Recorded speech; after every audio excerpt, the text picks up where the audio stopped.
ಈ ಬಗ್ಗೆ ಮತ್ತಷ್ಟು ಅಪ್ಡೇಟ್ಸ್ ಅನ್ನ ಪಡೆದುಕೊಳ್ಳೋಣ. ನಮ್ಮ ಪ್ರತಿನಿಧಿ ಪವನ್ ಈ ಬಗ್ಗೆ ಮತ್ತಷ್ಟು ಅಪ್ಡೇಟ್ಸ್ ಅನ್ನ ಕೊಡ್ತಾರೆ. ಎಸ್ ಪವನ್, ಇದೀಗ ಒಂದು ಕಡೆ ಫೈನಲ್ ಆಗಿ ಲಿಸ್ಟ್ ಔಟ್ ಆಗಿದೆ. ಬಟ್ ಇದರಲ್ಲಿ ಯಾರ್ಯಾರಿಗೆ ಎಷ್ಟೆಷ್ಟು ಸ್ಥಾನಮಾನಗಳು ಅಂತ ನೋಡಿದಾಗ ಕೂಡ ಒಂದಿಷ್ಟು ಲೆಕ್ಕಾಚಾರವನ್ನ ಹಾಕೋಬಹುದು. ಈಗ DK ಆಪ್ತರು ಅಥವಾ ಮಹಿಳಾ ಕೋಟಾವಾರು ಅಂತ ಬಂದಾಗ ಹಲವರ ಹೆಸರು, ಒಂದಿಷ್ಟು ಊಹೆ ಮಾಡಿದಂಥ ಹೆಸರು ಇರಬಹುದು ಅನ್ನುವಂಥ ನಿಟ್ಟಿನಲ್ಲಿ ಚರ್ಚೆ ಆಗ್ತಾ ಇತ್ತು. ಬಟ್ ಇಲ್ಲಿ ಊಹೆಗೂ ಮೀರಿ ಆಗಿರುವಂಥ ಆಯ್ಕೆ ಒಂದಿಷ್ಟು ಗೊಂದಲಗಳನ್ನು ಸೃಷ್ಟಿ ಮಾಡ್ತಾ ಇದೆ. ಏನೆಲ್ಲ ಅಪ್ಡೇಟ್ಸ್ ಇದೆ ಪವನ್?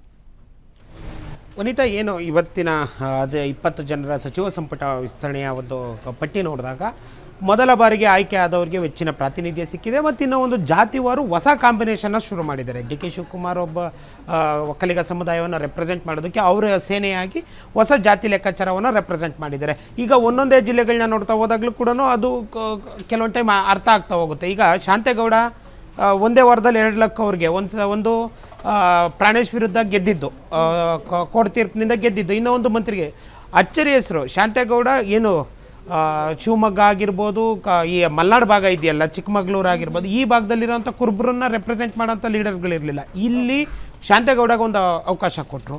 ಆರ್ತಿ ಕೃಷ್ಣ ಮತ್ತು ನಯನ ಮೋಟಮ್ಮ ಅವ್ರ ಹೆಸರು ಹೇಳ್ತಾ ಇದ್ರು, ಲಕ್ಷ್ಮೀ ಹೆಬ್ಬಾಳ್ಕರ್ ಹೆಸರು ಹೇಳ್ತಾ ಇದ್ರು. ಲಕ್ಷ್ಮೀ ಹೆಬ್ಬಾಳ್ಕರ್ ಪಂಚಮಸಾಲಿ ಇದ್ದರು, ಅವರಿಗೆ ಒಂದು ರೆಪ್ರೆಸೆಂಟೇಷನ್ ಆಗಿ ಇವ್ರನ್ನ ವಿಜಯನಂದ ಕಾಶಪ್ಪನವ್ರನ್ನ ಅವಕಾಶ ಮಾಡಿಕೊಟ್ರು. ಮತ್ತು ಆರ್ತಿ ಕೃಷ್ಣ ಅವರು ಏನು ಅನಿವಾಸಿ ಭಾರತೀಯರಾಗಿದ್ದರು, ಅವ್ರನ್ನ ರೆಪ್ರೆಸೆಂಟ್ ಮಾಡ್ತಾರೆ. ಮತ್ತು ಒಳ್ಳೆಯ ಸಂಘಟನೆ ಇದೆ ಅನ್ನೋ ಕಾರಣಕ್ಕೆ ಹೈಕಮಾಂಡ್ ಒಲವು ತೋರಿಸಿದ ನಿಜ. ಆದರೆ ಅವರ ಕಾಂಟ್ರಿಬ್ಯೂಷನ್ನು ರಾಜ್ಯದ ಮಟ್ಟಿಗೆ ಇರಲಿಲ್ಲ. ರಾಜ್ಯದ ಮಟ್ಟಿಗೆ ಇಲ್ಲದ ಕಾರಣವಾಗಿ ಅವರಿಗೆ ಅಂದರೆ ಅವರಿಗೆ ಈ ಬಾರಿ ಅವಕಾಶ ಸಿಕ್ಕಿಲ್ಲ. ಮತ್ತು ನಯನ Motamma is A first candidate. ಮತ್ತು ಅವ್ರ ಮೇಲೆ ಸಾಲು ಆರೋಪಗಳಿದ್ವು. ಅಂದರೆ ಪ್ರಮೋದ್ ಮುತಾಲಿಕ್ ಅವ್ರನ್ನ ಕರೆಸಿ ಕಾನ್ಸ್ಟಿಟ್ಯೂನ್ಸಿಯಲ್ಲಿ ಮಾತಾಡಿಸಿದ್ದು, ಮತ್ತು ಅವರು ಹಿಂದುತ್ವನನ್ನು ಇದು ಕಾಂಗ್ರೆಸ್ಸು ಐಡಿಯಾಲಜಿಕಲಿ ಹೋರಾಟ ಮಾಡಬೇಕಾದ್ರೆ ಕೆಲವೊಂದು ಟೈಮು ಇಂಥ ವಿಷಯ ಬಂದಾಗ ಅವರು ರಾಹುಲ್ ಗಾಂಧಿ ಆಗಿರ್ಬೋದು ಅಥವಾ ಕಾಂಗ್ರೆಸ್ ಹೈಕಮಾಂಡ್ ಆಗಿರ್ಬೋದು ನೇರವಾಗಿ ಮಣೆ ಹಾಕಲ್ಲ ಅನ್ನೋದು. ಈ ಕಾರಣಕ್ಕಾಗಿ ನಯನ ಮೋಟಮ್ಮಗೆ ಒಂದು ಅವಕಾಶ ತಪ್ಪಿರ್ಬೋದು ಅನ್ನೋದು ಒಂದು ಲೆಕ್ಕಾಚಾರ. ಇನ್ನು ಕೆಲವು ವಿಚಾರನ ಬಂದರೆ ಇವಾಗ ಯಾರು ಮಂಡ್ಯ ವಿಚಾರ ಬಂದಾಗ ಮಂಡ್ಯದಲ್ಲಿ 2023ರಲ್ಲಿ ಒಂದು ರಿಪೋರ್ಟ್ ಬರುತ್ತೆ ಟಿಕೆಟ್ ಕೊಡಬೇಕಾದ್ರೆ. ಅಂದರೆ 7 ಕಾನ್ಸ್ಟಿಟ್ಯೂನ್ಸಿ ಪೈಕಿ ನೀವು ಕನಿಷ್ಠ ಒಂದು ಗೆಲ್ಲಲ್ಲ, ಗೆದ್ದರೆ ಅದು ಮಳವಳ್ಳಿ ಒಂದು ಗೆಲ್ಲುತ್ತೆ ಅನ್ನೋದೊಂದು ಹೇಳಿದ್ರಂತೆ ಯಾರು, KC ವೇಣುಗೋಪಾಲ್. ಅಂದರೆ ಎಲ್ಲ ಮಂಡ್ಯ ಜಿಲ್ಲಾವಾರು ಮೀಟಿಂಗ್ ಮಾಡಿದಾಗ ಅವತ್ತಿಗೆ ಚಲುವರಾಯಸ್ವಾಮಿ ಹೇಳಿದ್ರಂತೆ, ನಾವು ಎಷ್ಟು ಗೆದ್ದರೆ ನಮ್ಗೆ ಎಷ್ಟು ಸಚಿವಗಿರಿ ಕೊಡ್ತೀರಾ ಅಂತ ಕೇಳಿದ್ರಂತೆ. ಅದಕ್ಕೆ KC ವೇಣುಗೋಪಾಲ್ ಹೇಳಿದ್ರಂತೆ, ನೀವು 6 ಗೆದ್ದರೆ ನಿಮ್ಗೆ 2 ಕೊಡ್ತೀನಿ, ಒಂದು ಯಾವುದನ್ನ ಬೋರ್ಡ್ ಮೆಂಬರ್ ಮಾಡಿಸ್ತೀನಿ ನಾನು, ಅಂದರೆ ಅಧ್ಯಕ್ಷನ ಮಾಡಿಸ್ತೀನಿ, ಇಲ್ಲ ಅಂದರೆ ನನಗೆ ಕನಿಷ್ಠ 5 ಗೆದ್ದಿದ್ದೀರಾ ಅಂದರೆ ನಿಮ್ಗೆ 2 ಮಿನಿಸ್ಟರ್ಗಿರಿ ಫಿಕ್ಸ್ ಮಾಡ್ತೀವಿ ಅಂತ. ಆದರೆ 2023ರಲ್ಲಿ ಸಿದ್ದರಾಮಯ್ಯನ ಕ್ಯಾಬಿನೆಟ್ ಆದಾಗ ಅವಕಾಶ ಸಿಕ್ಕಿರಲಿಲ್ಲ, ಚಲುವರಾಯಸ್ವಾಮಿಗೆ ಅಷ್ಟೇ ಅವಕಾಶ ಸಿಕ್ಕಿತ್ತು. ಆದರೆ ಈ ಬಾರಿ ಆ ಥರ ಆಗಲಿಲ್ಲ. ಈಗ ಏನು DK ಶಿವಕುಮಾರ್ ಗೌರ್ಮೆಂಟ್ಗೆ ಇಬ್ಬರಿಗೆ ಅವಕಾಶ ಸಿಕ್ಕಿದೆ. ಒಂದು ಮಳವಳ್ಳಿ ನರೇಂದ್ರ ಸ್ವಾಮಿ ಮತ್ತು ನಾಗಮಂಗಲ MLA ಚಲುವರಾಯಸ್ವಾಮಿ ಕೇಳಿ ಇವರು ಸಿದ್ದರಾಮಯ್ಯನ ಪರಮಾಪ್ತರಾಗಿದ್ದಂಥವ್ರು. ಸಿದ್ದರಾಮಯ್ಯನ ನಂಬಿ ಕಾಂಗ್ರೆಸ್ಸಿಗೆ ಬಂದಂಥವ್ರು. 2016ರಲ್ಲಿ ಕ್ರಾಸ್ ವೋಟಿಂಗ್ ಮಾಡಿದ ನಂತರ ಅವರನ್ನು ನಂಬಿ 2018ರಲ್ಲಿ ಕಾಂಗ್ರೆಸ್ಸಿಗೆ ಬಂದು ಹೀನಾಯವಾಗಿ ಚಲುವರಾಯಸ್ವಾಮಿ ಮತ್ತೆ ರಾಜಕಾರಣದಲ್ಲಿ ಡೆಡ್ ಆರ್ಸ್ ಅಂತಂದು ಹೇಳಿದರು JDS ನಾಯಕರು. ಅಂದರೆ ಚಲುವರಾಯಸ್ವಾಮಿ ಮತ್ತೆ ರಾಜಕಾರಣಕ್ಕೆ ಬರೋಕ್ಕಾಗೋದಿಲ್ಲ, ಚಲುವರಾಯಸ್ವಾಮಿ ಗೆಲ್ಲೋದಕ್ಕಾಗೋದಿಲ್ಲ ಅಂತಂದು ಹೇಳಿದ್ರು. ಅಂದರೆ 52,000 ಓಟ್ಗಳಲ್ಲಿ ನಾಗಮಂಗಲದಲ್ಲಿ ಸೋತಿದ್ದು ಯಾರು, ಚಲುವರಾಯಸ್ವಾಮಿ. ಅಂಥವರು 2023 ಚುನಾವಣೆಯಲ್ಲಿ ತನ್ನ ಕಾನ್ಸ್ಟಿಟ್ಯೂನ್ಸಿ ಅಲ್ಲದೆ ಇನ್ನುಳಿದ ಕಾನ್ಸ್ಟಿಟ್ಯೂನ್ಸಿ ಯಾವುದು, ಮಳವಳ್ಳಿ ಆಗಿರ್ಬೋದು, ಶ್ರೀರಂಗಪಟ್ಟಣ, ಮದ್ದೂರು, ಯಾವುದು ಪಾಂಡವಪುರ, ಇಲ್ಲಿ KR ಪೇಟೆ ಹೊರತಾಗಿ ಇನ್ನೆಲ್ಲ ಕಾನ್ಸ್ಟಿಟ್ಯೂನ್ಸಿಗಳನ್ನು ಅವ್ರು ಗೆಲ್ಸ್ಕೊಬಂದಿದ್ರು. ಇದು ಅವರಿಗೆ ಒಂಥರ ಕೈ ಹಿಡಿತು. ಹೀಗಾಗಿ ಆ ಜಿಲ್ಲೆಗೆ 2 ರೆಪ್ರೆಸೆಂಟ್ ಮಾಡಿದ್ದಾರೆ. ಇನ್ನು ನರೇಂದ್ರ ಸ್ವಾಮಿ ವಿಚಾರ ಬಂದಾಗಲೂ ಕೂಡ ಅಷ್ಟೇ, ನರೇಂದ್ರ ಸ್ವಾಮಿ ದಲಿತ ಸಮುದಾಯಕ್ಕೆ ರೆಪ್ರೆಸೆಂಟ್ ಮಾಡ್ತಾರೆ. ಅವರು ಕೂಡ ಈಗ ವೈಯಕ್ತಿಕವಾಗಿ ಅಂದರೆ ತಮ್ಮ ವರ್ಚಸ್ಸಿನ ಮೇಲೆ ಮಳವಳ್ಳಿಯಲ್ಲಿ ಗೆದ್ಕೊಂಡ್ಬರ್ತಾ ಇರೋದು. 2008ರಲ್ಲಿ ಕೂಡ ಅವರು ಇಂಡಿಪೆಂಡೆಂಟಾಗಿ ಗೆದ್ದು ಯಡಿಯೂರಪ್ಪ ಗೌರ್ಮೆಂಟಲ್ಲಿ ಮಿನಿಸ್ಟರ್ ಆಗಿದ್ದವರು. ಅದಾದ ನಂತರ 2013ರಲ್ಲಿ ಕಾಂಗ್ರೆಸ್ಸಿಗೆ ಸೇರಿ ಕಾಂಗ್ರೆಸ್ಸಲ್ಲಿ ಶಾಸಕರಾಗಿದ್ದರು, ಅವ್ರಿಗೆ ಅವಕಾಶ ಸಿಕ್ಕಿರಲಿಲ್ಲ.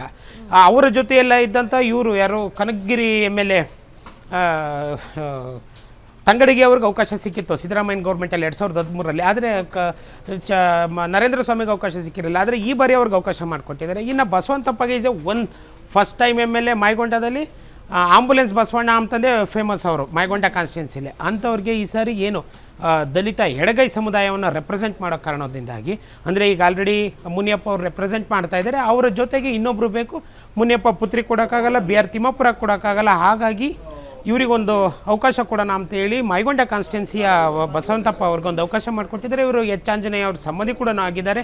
ಹೀಗಾಗಿ ಎಲ್ಲ ಜಾತಿವಾರು ಮತ್ತು ಪ್ರಾದೇಶಿಕವಾರು ಮತ್ತು ಹೊಸ ಮುಖಗಳಿಗೆ ಈಗೇನು 20 ಜನರ ಪಟ್ಟಿ ಮಾಡಿದರೆ ಈ ಪೈಕಿ 9 ಜನ ಹೊಸ ಮುಖಗಳು. ಬಿಲೋ 70 ಅಂದರೆ ಬಿಲೋ 60 ವರ್ಷದಿಂದ 50-60 ಆಸುಪಾಸಿನಲ್ಲಿರೋಂಥವ್ರು 11 ಜನ ಶಾಸಕರಿಗೆ ಒಂದು ಅವಕಾಶ ಮಾಡಿಕೊಟ್ಟಿದೆ ಕಾಂಗ್ರೆಸ್ ಹೈಕಮಾಂಡ್. ವನಿತಾ ಎಸ್ ಪವನ್, ಇದ್ರೀಗ ಪವನ್ ಹಾಗೆ ಇರಿ.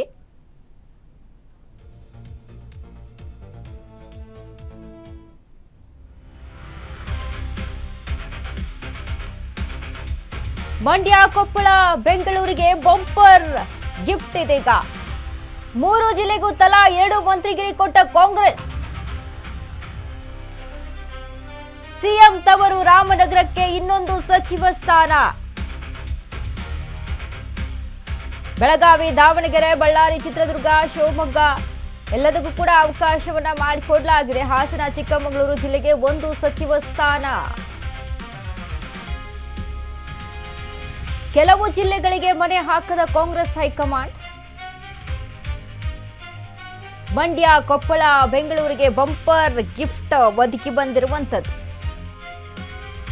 3 ಜಿಲ್ಲೆಗೆ ತಲಾ 2 ಮಂತ್ರಿಗಿರಿ ಕೊಟ್ಟಂತ ಕಾಂಗ್ರೆಸ್. ಸಿಎಂ ತವರು ರಾಮನಗರಕ್ಕೆ ಇನ್ನೊಂದು ಸಚಿವ ಸ್ಥಾನ ಸಿಕ್ಕಿದೆ.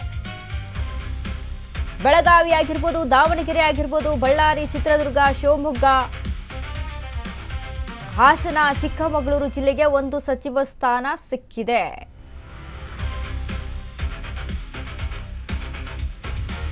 ಕೆಲವು ಜಿಲ್ಲೆಗಳಿಗೆ ಮನೆ ಹಾಕದ ಕಾಂಗ್ರೆಸ್ ಹೈಕಮಾಂಡ್ ಕೆಲವು ಜಿಲ್ಲೆಗಳಿಗೆ ಹೆಚ್ಚಿನ ಪ್ರಾತಿನಿಧ್ಯವನ್ನ ಒದಗಿಸಿಕೊಡಲಾಗಿದೆ. ಮಂಡ್ಯ, ಕೊಪ್ಪಳಕ್ಕೆ ಇಲ್ಲಿ ಬೆಂಗಳೂರಿಗೆ ಬಂಪರ್ ಅವಕಾಶವನ್ನ ಮಾಡಿಕೊಟ್ಟಿದ್ದಾರೆ ಅಂತ ಹೇಳಬಹುದು. ದೊಡ್ಡ ಜಿಲ್ಲೆಗಳಿಗೆ ದೊಡ್ಡ ಶಾಕ್ ಅನ್ನೇ ಹೈಕಮಾಂಡ್ ನಾಯಕರು ಕೊಟ್ಟಿದ್ದಾರೆ. ಬೆಂಗಳೂರು, ಬೆಳಗಾವಿ ಹೊರತಾಗಿ ಜಿಲ್ಲೆಗಳಿಗಿಲ್ಲ ಮನ್ನಣೆ. ಗಮನಿಸ್ತಾ ಇದ್ವಿ ನಾವು ಲಿಸ್ಟ್ ಅನ್ನ ನೋಡಿದಾಗ 11 ಕ್ಷೇತ್ರಗಳ ಜಿಲ್ಲೆಯಾದ ತುಮಕೂರು, ಮೈಸೂರಿಗಿಲ್ಲ ಮನ್ನಣೆ ಸಿಕ್ಕಿಲ್ಲ ಈ ಒಂದು ಕ್ಷೇತ್ರಗಳಿಗೆ. ವಿಜಯಪುರ ಜಿಲ್ಲೆಯಲ್ಲಿ 8 ಕ್ಷೇತ್ರಗಳಿದ್ರೂ ಸಚಿವಗಿರಿ ಇಲ್ಲ. ತುಮಕೂರಲ್ಲಿ 11 ಕ್ಷೇತ್ರಗಳ ಪೈಕಿ 7 ಕ್ಷೇತ್ರ ಗೆದ್ದಿರುವಂತಹ ಕಾಂಗ್ರೆಸ್. ಬಟ್ 3 ಹಿರಿಯ ಶಾಸಕರಿಗೆ ಬಿಗ್ ಶಾಕ್ ಅನ್ನ ಕೊಟ್ಟಂತ ಹೈಕಮಾಂಡ್. ಚಿಕ್ಕ ಜಿಲ್ಲೆಗಳಿಗೆ ಹೆಚ್ಚಿನ ಮನ್ನಣೆ ನೀಡುವಂತಹ ಕಾಂಗ್ರೆಸ್ ಇದರಲ್ಲಿ ಕಾಣಿಸ್ತಾ ಇದೆ ನಮಗೆ. ಮೈಸೂರಲ್ಲಿ 11 ಕ್ಷೇತ್ರಗಳ ಪೈಕಿ 8 ಸ್ಥಾನ ಗೆದ್ದಿರುವಂತಹ ಕಾಂಗ್ರೆಸ್. ಆದ್ರೆ ಒಂದೇ ಸಚಿವ ಸ್ಥಾನ ನೀಡಿರುವ ಕಾಂಗ್ರೆಸ್ ಹೈಕಮಾಂಡ್. ವಿಜಯಪುರ ಜಿಲ್ಲೆಯಲ್ಲಿ 8 ಕ್ಷೇತ್ರಗಳಲ್ಲಿ 6 ಕ್ಷೇತ್ರ ಗೆದ್ದಿದೆ ಕಾಂಗ್ರೆಸ್. ಬಟ್ ಅಲ್ಲಿಗೆ ಕಲಬುರಗಿಯಲ್ಲಿ 9 ಸ್ಥಾನಗಳ ಪೈಕಿ 7 ಸ್ಥಾನ ಗೆದ್ದಿದಂತ ಕಾಂಗ್ರೆಸ್. ಇಲ್ಲಿ ಅಷ್ಟು ಪ್ರಾತಿನಿಧ್ಯವನ್ನ ಕೊಟ್ಟಿಲ್ಲ ಅನ್ನುವಂಥದ್ದು ಇಲ್ಲಿ ನಮಗೆ ಕಾಣಿಸ್ತಾ ಇದೆ. ಈ ಎಲ್ಲ ಲಿಸ್ಟ್ ಅನ್ನ ನೋಡ್ತಾ ಹೋದಂತೆ, ಇಲ್ಲಿ ಹೆಸರುಗಳನ್ನ ನೋಡ್ತಾ ಹೋದಂತೆ ಜಿಲ್ಲೆವಾರು ಎಷ್ಟು ಪ್ರಾತಿನಿಧ್ಯ ಸಿಕ್ಕಿದೆ ಅಂತ ಗಮನಿಸ್ತಾ ನೋಡಿದಾಗ ಈಗ ಮೈಸೂರು ಆಗಿರ್ಬೋದು, ಮಂಡ್ಯ ಆಗಿರ್ಬೋದು, ಬೆಂಗಳೂರು ಆಗಿರ್ಬೋದು, ಇಲ್ಲಿ ಸಿಕ್ಕಂತ ಪ್ರಾತಿನಿಧ್ಯ ಬೇರೆ ಜಿಲ್ಲೆಗಳಿಗೆ ದೊಡ್ಡ ಕ್ಷೇತ್ರ ಅನಿಸ್ಕೊಂಡಂತಹ ಜಿಲ್ಲೆಗಳಿಗೂ ಕೂಡ ಇಲ್ಲಿ ಪ್ರಾತಿನಿಧ್ಯ ಒದಗಿ ಬಂದಿಲ್ಲ. ಒಂದೊಂದು ಸಚಿವ ಸ್ಥಾನವನ್ನ ಕೊಟ್ಟು ಕೈ ತೊಳ್ಕೊಂಡ್ಬಿಟ್ಟಿದ್ದಾರೆ ಹೈಕಮಾಂಡ್. ಯಾಕೆ, ಯಾವ ಕಾರಣಕ್ಕೆ ಇಷ್ಟ ರೀತಿಯಾದಂತ ಇಲ್ಲಿ ಭಿನ್ನ ಅಭಿಪ್ರಾಯ ಅನ್ನುವಂಥದ್ದು ಕೂಡ ಇಲ್ಲಿ ಕಾಣಿಸ್ತಾ ಇರುವಂಥದ್ದು. ಎಸ್ ನೋಡಿ, ಕೆಲವೊಂದಿಷ್ಟು ಕ್ಷೇತ್ರಗಳ ಪೈಕಿ ವಿಜಯಪುರ ಅಂತ ಅಂದ್ರೆ 8 ಕ್ಷೇತ್ರಗಳಿದ್ರು ಸಚಿವಗಿರಿ ಅಲ್ಲಿ ಸಿಕ್ಕಿಲ್ಲ. ತುಮಕೂರಲ್ಲಿ 11 ಕ್ಷೇತ್ರಗಳ ಪೈಕಿ 7 ಕ್ಷೇತ್ರ ಗೆದ್ದಿರುವಂತಹ ಕಾಂಗ್ರೆಸ್. ಬಟ್ ಅಲ್ಲಿ ಎಷ್ಟು ಪ್ರಾತಿನಿಧ್ಯ ಸಿಕ್ಕಿದೆ? ಹೀಗೆ ನಾನಾ ತರದಂತ ಚರ್ಚೆಗಳು ಶುರುವಾಗಿರುವಂಥದ್ದು ಈ ಲಿಸ್ಟ್ ಅನ್ನ ನೋಡ್ತಾ ಹೋದಂತ ಸಂದರ್ಭದಲ್ಲಿ ಮಂಡ್ಯ, ಕೊಪ್ಪಳ, ಬೆಂಗಳೂರಿಗೆ ಒದಗಿ ಬಂದಿದೆ.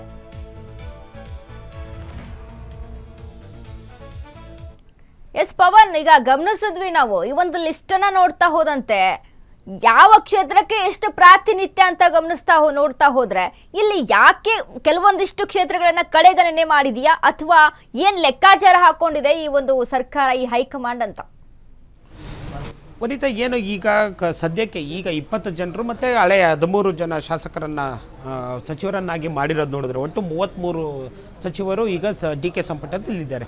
ಇಲ್ಲಿ ಒಂದರ್ಥಕ್ಕೆ ನೋಡ್ತಾ ಹೋದರೆ ದೊಡ್ಡ ಜಿಲ್ಲೆಗಳಿಗೆ ಕೆಲವು ಮಟ್ಟಿಗೆ ಅನ್ಯಾಯ ಇದೆ. ಕಲಬುರಗಿ ಒಂದು ಬಿಟ್ಟರೆ ಇನ್ನಿದ್ದೆಲ್ಲ ಜಿಲ್ಲೆಗಳಿಗೂ ಅನ್ವಯ. ಯಾಕೆಂದರೆ ಕಲಬುರಗಿ 9 ಕಾನ್ಸ್ಟಿಟ್ಯೂನ್ಸಿಗಳ ಪೈಕಿ 7 ಜನ ಕಾಂಗ್ರೆಸ್ ಶಾಸಕರು ಗೆದ್ದಿದ್ದಾರೆ. ಈ ಪೈಕಿ 3 ಸಚಿವಗಿರಿ. ಯಾರು? ಒಂದು ಪ್ರಿಯಾಂಕರಿಗೆ, ಇನ್ನು ಒಂದು ಶರಣ ಪ್ರಕಾಶ್ ಪಾಟೀಲ್ ಹಾಗೂ ಅಜಯ್ ಸಿಂಗ್. ಈ 3 ಜನಕ್ಕೂ ಅವಕಾಶ ಸಿಕ್ಕಿದೆ. ಹೀಗಾಗಿ ಈ ಒಂದೊಂದು ದೊಡ್ಡ ಜಿಲ್ಲೆ, ಇವಾಗ ತುಮಕೂರು 11 ಕಾನ್ಸ್ಟಿಟ್ಯೂನ್ಸಿನ ರೆಪ್ರೆಸೆಂಟ್ ಮಾಡುತ್ತೆ, ಮೈಸೂರು 11 ಕಾನ್ಸ್ಟಿಟ್ಯೂನ್ಸಿ ಕಾನ್ಸ್ಟಿಟ್ಯೂನ್ಸಿನ, ಬಿಜಾಪುರ 9 ಕಾನ್ಸ್ಟಿಟ್ಯೂನ್ಸಿನ ರೆಪ್ರೆಸೆಂಟ್ ಮಾಡುತ್ತೆ.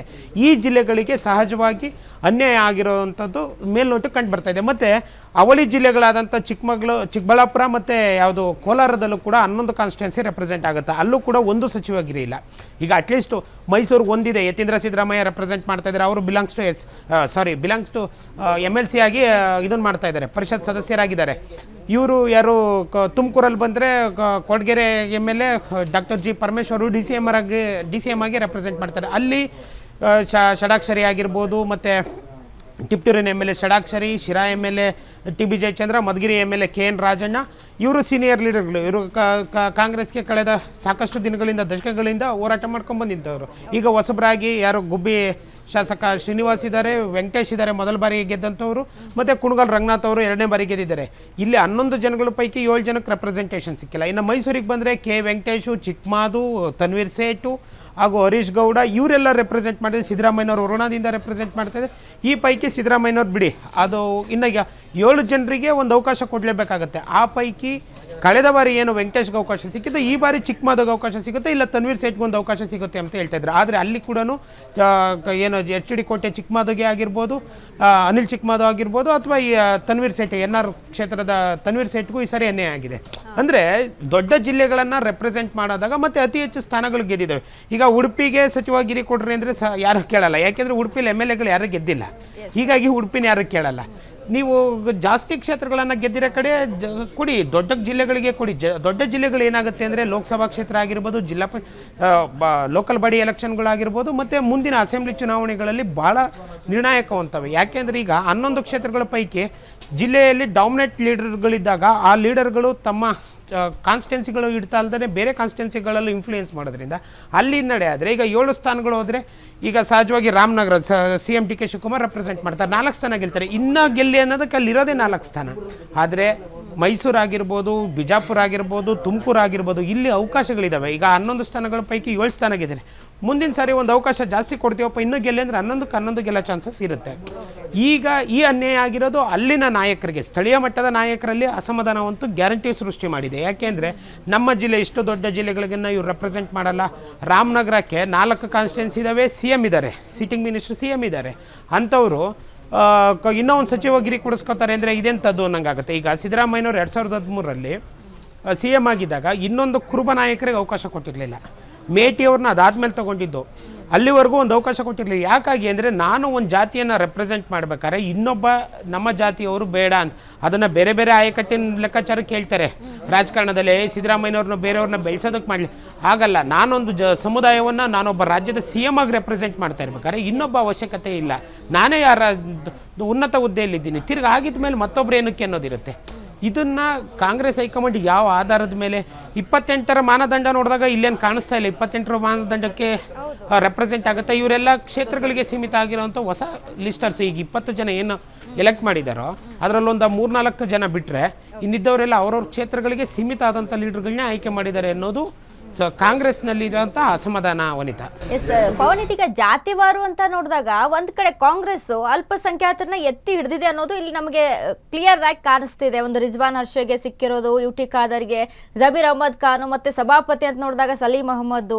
ಸೊ ಇಲ್ಲಿ ಯಾವ ರೀತಿಯಾದಂಥ ಲೆಕ್ಕಾಚಾರ ಹಾಕೊಂಡಿರ್ಬೋದು ಅಂತ ವನಿತಾ, ಏನು ಅಂದರೆ ಕಾಂಗ್ರೆಸ್ಸು ಮೊದಲಿಂದಲೂ ಅಹಿಂದ ರಾಜಕಾರಣ. ಅದ್ರಾಗೂ ಸಿದ್ದರಾಮಯ್ಯನವರು ರಾಜ್ಯ ರಾಜಕಾರಣಕ್ಕೆ ಅಂದರೆ ಕಾಂಗ್ರೆಸ್ ಮುಖಾಂತರ ರೆಪ್ರೆಸೆಂಟ್ ಆದಮೇಲೆ ಒಂದು ಜಾತಿ ಡೈಮೆನ್ಷನ್ ಚೇಂಜ್ ಆಯಿತು. ಈಗ DK ಶಿವಕುಮಾರ್ ಅದನ್ನು ಹೇಳಿ ಕೇಳಿ ಅದನ್ನು ಮುಂದುವರಿಸಲೇಬೇಕಾಗಿದೆ. ಯಾಕೆಂದರೆ ಈಗ ಸಿದ್ದರಾಮಯ್ಯ ಒಂದಂಥದ್ದು ಕೋಟೆ ಕಟ್ಕೊಬಂದಿದ್ದಾರೆ, ಒಂದಂಥದ್ದು ಜಾತಿ ರಾಜಕಾರಣವನ್ನು ಅಲ್ಲಿ ಸೆಟಪ್ ಮಾಡ್ಕೊಬಂದಿದ್ದಾರೆ. ಆ ಸೆಟಪ್ನ ಅವ್ರು ಮುಂದುವರಿಸಬೇಕು. ನೀವೊಂದು ನೋಡಿ, ದಲಿತ ಕಮ್ಯುನಿಟಿಗೆ ರೆಪ್ರೆಸೆಂಟ್ ಜಾಸ್ತಿ ಮಾಡಿದರೆ, ಸಹಜವಾಗಿ ಅವರು ಸಂಖ್ಯೆ ಜಾಸ್ತಿ ಇದೆ, ರೆಪ್ರೆಸೆಂಟ್ ಜಾಸ್ತಿ ಮಾಡಿದ್ದಾರೆ. ಮುಸ್ಲಿಮರ ಸಂಖ್ಯೆ ಶಾಸಕರು ಅಂದರೆ ಸಚಿವಗಿರಿ ಮತ್ತು ಸಭಾಪತಿ ಸ್ಥಾನವನ್ನು ಕೊಟ್ಟಿದ್ದಾರೆ. ಬಿಕಾಸ್ ಅದು ಕೂಡ ಅವ್ರು ರೆಪ್ರೆಸೆಂಟ್ ಜಾಸ್ತಿ ಇದೆ, ಅವರ ಬೆನಿಫಿಷರು ಕಾಂಗ್ರೆಸ್ ಅವರು. ಹಾಗಾಗಿ ಆ ಬೆನಿಫಿಷರ್ ಇದನ್ನು ಮಾಡಿ. ಮತ್ತು ಪರಿಶಿಷ್ಟ ಪಂಗಡಕ್ಕೆ ಬಂದಾಗಲೂ ಕೂಡ 3 ಸ್ಥಾನ ಕೊಟ್ಟಿದ್ದಾರೆ. ಯಾರು ಸತೀಶ್ ಜಾರಕಿಹೊಳಿ ಆಗಿರ್ಬೋದು, ರಘುಮೂರ್ತಿ ಆಗಿರ್ಬೋದು, ಮತ್ತು ಬಿ ನಾಗೇಂದ್ರ. ಬಿಕಾಸ್ ಅವರ ರೆಪ್ರೆಸೆಂಟೇಷನ್ ಅವ್ರನ್ನ ತೊಗೊಂಡಿದ್ದಾರೆ. ಈಗ ರಾಯಚೂರು ಹೋದರೆ 4 ಸ್ಥಾನ ಗೆದ್ದಿದ್ದಾರೆ, ವಿಜಯನಗರದಲ್ಲಿ 2 ಸ್ಥಾನ ಗೆದ್ದಿದ್ದಾರೆ, ಬಳ್ಳಾರಿ ಕ್ಲೀನ್ ಸ್ವೀಪ್ ಮಾಡಿದ್ದಾರೆ, ಮತ್ತು ಯಾವುದರಲ್ಲಿ ಚಿತ್ರದುರ್ಗದಲ್ಲೂ ಸಹ ಒಂದೇ ಸ್ಥಾನವನ್ನು ಬಿಟ್ಕೊಟ್ಟಿರೋದು ಅವರು. ಇನ್ನು 6 ಸ್ಥಾನವನ್ನು ಕೂಡ ಚಿತ್ರದುರ್ಗದಲ್ಲಿ ಗೆದ್ದಿದ್ದಾರೆ. ಅಂದರೆ ಅವರ ವೋಟ್ ಬ್ಯಾಂಕ್ಗಳೇನಿದ್ದಾವೆ ಆ ವೋಟ್ ಬ್ಯಾಂಕ್ಗಳನ್ನು ರಕ್ಷಣೆ ಮಾಡಿದ್ದಾರೆ. ಹೊಸ ಫೇಸ್ ಅಂತಂದಿದ್ದಾರೆ ಇಲ್ಲಿ. ಇವಾಗ ಯಾರು ರಘುಮೂರ್ತಿ ಹೊಸ ಫೇಸು, ಸತೀಶ್ ಜಾರಕಿಹೊಳಿ ಹಳೆ ಫೇಸು, ಮತ್ತು ಇವರು ಬಿ ನಾಗೇಂದ್ರನು ಹಳಬ್ರು ಅಂದ್ಕೊಳ್ಳೋಣ. ಆದರೆ ರಘುಮೂರ್ತಿ ಹೊಸ ಫೇಸ್ ಇಂಟ್ರೊಡ್ಯೂಸ್ ಮಾಡಿದ್ದಾರೆ. ಇಲ್ಲಿ ಮುಸ್ಲಿಮರಲ್ಲಿ ಇಷ್ಟು ದಿನ ಬರೀ ಯಾವುದು ತನ್ವೀರ್ ಸೇಠ್ ಆಗಿರ್ಬೋದು, ಯು ಟಿ ಖಾದರ್ ಆಗಿರ್ಬೋದು, ಜಮೀರ್ ಅಹ್ಮದ್ ಕಾಣಿಸ್ತಾ ಇದ್ರು ಕಳೆದ 4-5 ವರ್ಷಗಳಿಂದ, ಅಥವಾ ಒಂದು 2018ರಿಂದ ಈ ಭಾಗದಲ್ಲಿ. ಹೀಗಾಗಿ ಹೊಸ ಫೇಸ್ ಆಗಿ ರಿಜ್ವಾನ್ ಅಶ್ವದ್ನ ತೊಗೊಬಂದಿದ್ದಾರೆ ಬೆಂಗಳೂರಲ್ಲಿ. ಇನ್ನು ಹೊಸ ಕ್ಯಾಲ್ಕುಲೇಷನ್ಗಳನ್ನ ಇಲ್ಲಿ ಲೆಕ್ಕಾಚಾರ ಹಾಕಿ ಮಾಡಿದ್ದಾರೆ. ಇದು ಎಷ್ಟರ ಮಟ್ಟಿಗೆ ಡಿ ಕೆ ಸರ್ಕಾರಕ್ಕೆ ಅಂದರೆ ಅನುಭವ ಮತ್ತು ಈಗ 2 ಥರದ ಚರ್ಚೆ ಆಗುತ್ತೆ. ಒಂದು ತಿಳ್ಕೊಂಡಿರೋದು, ಇನ್ನೊಂದು ಅನುಭವ ಅಂತ. ಅನುಭವ ದೊಡ್ಡದ, ತಿಳ್ಕೊಂಡಿರೋದು ದೊಡ್ಡದ ಅಂದಾಗ ಹೇಳೋಕ್ಕಾಗಲ್ಲ. ಕೆಲವೊಂದು ಟೈಮಲ್ಲಿ ಕೆಲವೊಂದು ಇದು ಬರುತ್ತೆ, ಅಂದರೆ ಸ್ಮಾರ್ಟ್ನೆಸ್ ಅಂತಾರಲ್ಲ, ಸ್ಮಾರ್ಟ್ನೆಸ್ಸು, ಸ್ಮಾರ್ಟ್ ವರ್ಕ್ ಮತ್ತು ಹಾರ್ಡ್ ವರ್ಕ್ ಅನ್ನೋದು. ಇದು ಯಾವ ಮಟ್ಟಕ್ಕೆ ಅನ್ನೋದು ಈ ಪಟ್ಟಿಯಲ್ಲಿ ಮುಂದಿನ ದಿನಗಳಲ್ಲಿ ಅಂದರೆ 2028 ಚುನಾವಣೆಯಲ್ಲಿ ಇದ್ರ ರೂಪ ಗೊತ್ತಾಗುತ್ತೆ. ಯಾಕೆಂದರೆ ಹೊಸ ಮಿನಿಸ್ಟ್ರಿ ಈಗ ಸಹಜವಾಗಿ ಏನಾಗುತ್ತೆ, ಇಂಬ್ಯಾಲೆನ್ಸ್ ಕ್ರಿಯೇಟ್ ಆಗುತ್ತೆ ಗೌರ್ಮೆಂಟಲ್ಲಿ. ಇಂಬ್ಯಾಲೆನ್ಸ್ ಕ್ರಿಯೇಟ್ ಆದಾಗ ಅಂದರೆ ಈಗ ಹೊಸ್ದಾಗಿ ಗೆದ್ದಿರೋರ್ಗೆ 9 ಜನ ರೆಪ್ರೆಸೆಂಟ್ ಮಾಡಿದ್ದಾರೆ ಇವರು. ಅಂದರೆ ಹೊಸ ಫೇಸಿಗೆ ಸಚಿವಗಿರಿ ಕೊಟ್ಟಿರೋದು 9 ಜನಕ್ಕೆ. ಈ 9 ಜನಗಳು ಇನ್ನಿದ್ದವ್ರನ್ನ ಉಳಿಕೆ ನಾಯಕರನ್ನ ಈಗ ಹಾವೇರಿಲಿ ಹೋಗ್ತಾ ಹೋದ್ರೆ, ಹಾವೇರಿ ಗದಗನ ನಾವು ಕಂಡಂಗೆ ಯಾರು ಎಚ್ ಕೆ ಪಾಟೀಲ್ ರೆಪ್ರೆಸೆಂಟ್ ಮಾಡ್ಕೊಂಡ್ಬರ್ತಾಯಿದ್ರು. ಎಚ್ ಕೆ ಪಾಟೀಲ್ ಹೊರತಾಗಿ ಈ ಸಾರಿ ಯಾರಿಗೆ ಕೊಟ್ಟಿದ್ದಾರೆ, ರುದ್ರಪ್ಪ ಲಮಾಣಿಗೆ ಕೊಟ್ಟಿದ್ದಾರೆ. ರುದ್ರಪ್ಪ ಲಮಾಣಿ ಅವರು ಎಚ್ ಕೆ ಪಾಟೀಲನ್ನು ಮತ್ತು ಅವರಿಂದ ಇನ್ನೂ ಉಳಿದ ನಾಯಕರನ್ನು ಯಾವ ರೀತಿ ಬ್ಯಾಲೆನ್ಸ್ ಮಾಡ್ತಾರೆ ಅನ್ನೋದು ಇಂಪಾರ್ಟೆಂಟ್ ಆಗುತ್ತೆ. ಇದಕ್ಕೋದ್ರೆ ಯಾವುದು ದುರ್ಗಕ್ಕೆ ಬಂದಾಗಲೂ ಅಷ್ಟೇ, ರಘುಮೂರ್ತಿ ಇಸ್ ಎ ಹೊಸ ಫೇಸು. ಇಷ್ಟು ದಿನ ಯಾರು ಡಿ ಸುಧಾಕರ್ ಇರ್ತಿದ್ರು. ಡಿ ಸುಧಾಕರ್ ಹೊರತಾಗಿ ಈಗ ಹೆಂಗೆ ಬ್ಯಾಲೆನ್ಸ್ ಮಾಡ್ತಾರೆ ಇನ್ನಿದ್ದವರು, ಯಾರು ಗೋವಿಂದಪ್ಪ ಸೀನಿಯರ್ ಇದ್ದಾರೆ, ಮೊಳಕಾಲ್ಮೂರು MLA NY ಗೋಪಾಲಕೃಷ್ಣ ಅವರು ಸೀನಿಯರ್ ಇದ್ದಾರೆ. ಈ ಸೀನಿಯರ್ಗಳನ್ನೆಲ್ಲ ಹೆಂಗೆ ಜೂನಿಯರ್ ಮೇಂಟೈನ್ ಮಾಡ್ತಾರೆ ಅನ್ನೋದು ವೆರಿ ಇಂಪಾರ್ಟೆಂಟ್ ಆಗುತ್ತೆ. ಈ ಥರ ಈ ಬ್ಯಾಲೆನ್ಸ್, ಈ ಕ್ಯಾಲ್ಕುಲೇಷನ್ ಏನಿದೆ, ಇದು ರಿಸಲ್ಟ್ ಗೊತ್ತಾಗೋದು ನೆಕ್ಸ್ಟ್ ಲೋಕಲ್ ಬಾಡಿ ಎಲೆಕ್ಷನ್ ಆಗಿರ್ಬೋದು, ಅಥವಾ ಮುಂಬರುವ ವಿಧಾನಸಭಾ ಚುನಾವಣೆ ಆಗಿರ್ಬೋದು. ಮತ್ತು ಕಾರ್ಯವೈಖರಿ, ಯಾವ ರೀತಿ ಕಾರ್ಯವೈಖರಿ. ಶಾರ್ಟ್ ಟೈಮ್ ಇದೆ, ಈಗ ಏನು ಜಾಸ್ತಿ ದಿನ ಇಲ್ಲ, 2.5 ವರ್ಷ ಏನಿಲ್ಲ, ಇನ್ನು 22 ತಿಂಗಳು ಅಷ್ಟೇ, 2 ವರ್ಷನೂ ಇಲ್ಲ, 2 ವರ್ಷಕ್ಕಿನ್ನೂ ಕಮ್ಮಿ ಆಗಿದೆ. ಹಾಗಾಗಿ ಇನ್ನು 22 ತಿಂಗಳಲ್ಲಿ ಇವರ ವರ್ಕ್ ಎಫಿಷಿಯನ್ಸಿ ಹೆಂಗಿರುತ್ತೆ, ಮತ್ತು ಮುಂದಿನ ಕಾಸ್ಟ್ ಕಾಂಬಿನೇಷನ್, ಮುಂದಿನ ವಿಧಾನಸಭಾ ಚುನಾವಣೆಗೆ ಯಾವ ರೀತಿ ತಯಾರಿ ಮಾಡ್ತಾರೆ ಅನ್ನೋದು ವೆರಿ ಇಂಪಾರ್ಟೆಂಟ್ ಆಗುತ್ತೆ ವನಿತಾ. ಥ್ಯಾಂಕ್ ಯು ನಿಮ್ಮ ಅಪ್ಡೇಟ್ಸ್ಗೆ.